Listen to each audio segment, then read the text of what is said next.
Taylor Swift's unexpected visit to Donna Kelce's new Florida home sent shockwaves through the quiet coastal neighborhood, and what unfolded inside those walls has everyone buzzing with a mix of awe and obsession.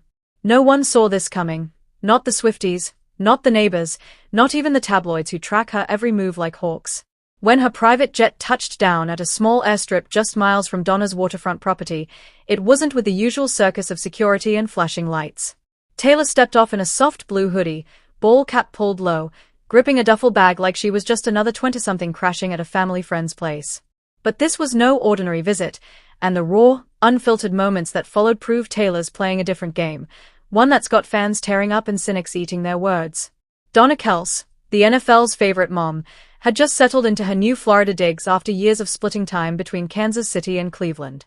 She'd dropped a cryptic hint to a neighbor days earlier about a special guest but played it coy, giving nothing away. That neighbor, with the kind of nosy instinct that fuels small-town gossip, clocked Taylor pulling up at sunset. Donna was waiting on the porch, barefoot, wine glass in hand, and the two hugged like they'd been family for years. Taylor rested her head on Donna's shoulder for a split second, a gesture so intimate it felt like a punch to the gut for anyone watching. This wasn't the polished pop star dodging paparazzi or staging a photo op. This was Taylor, stripped down, real, and diving headfirst into something deeply personal. What happened next has fans piecing together scraps like detectives. Around 9 p.m., another neighbor, dog in tow, caught flickers of candlelight through Donna's big bay window. Soft acoustic guitar notes drifted out, maybe Taylor's, maybe an unreleased track she's been holding close. Laughter broke the night's stillness, loud and unguarded, before fading into something quieter, more private. Someone yanked the curtains shut, and the world was left guessing. By morning, Swifties were in a frenzy, flooding social media with theories, timelines, and screenshots of grainy fan pics from the airstrip. Why was Taylor alone? Where was Travis? What did this mean? The internet churned, but the truth started leaking out, and it's heavier than anyone expected. This wasn't about music or headlines. It was about love, real, messy, legacy-building love. Word from Kelce family insiders is that Donna's been pouring her heart into a memory book, a project she started after Travis's second Super Bowl win. It's a treasure trove of family history, photos, letters, recipes, stories from Travis and Jason's childhood scrawled in her own handwriting.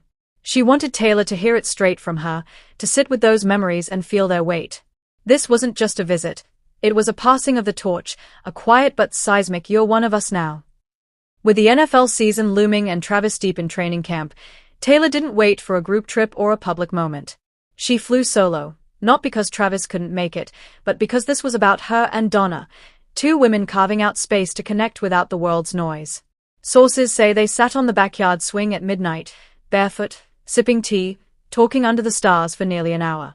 No cameras, no entourage, just Taylor and Donna peeling back layers about family, life, and what it's like to love someone when the world won't stop watching. That image alone, Taylor Swift, barefoot, no makeup, swinging in the dark with her boyfriend's mom, hits harder than any red carpet moment. But the real gut punch came the next morning. Taylor slipped out before 8 a.m., no fanfare, no fuss. Later that day, a local florist got an order for a dozen white orchids delivered to Donna's door, signed "Love Always, Tay." White orchids, symbols of purity, respect, family. Random? Not a chance. Then Travis dropped an Instagram story, a heart emoji and a sunset over water, a dead ringer for the view from Donna's porch. Coincidence? Please. The pieces fit too perfectly. This wasn't a PR stunt or a quick getaway. It was Taylor saying, with every move, that she's all in. Not for the cameras, not for the clout, but for the quiet moments, laughing in the kitchen, crying over old photos, listening to Donna's stories. She flew across the country for one night, no spotlight, no agenda, just to sit with the woman who raised the man she loves. That's not just commitment, that's a damn declaration. Swifties are losing it, and for once, the skeptics have nothing to say. Taylor's not here for the headlines or the fleeting hype. She's here for the long game, for the family, for the kind of love that doesn't need a stage. And when you strip away the fame, the jets, the noise, what's left is this: two women, one night, a Florida porch, and a bond that feels like forever. Whether a ring's coming or not, Taylor's already family. And that's the kind of story that doesn't just end, it echoes.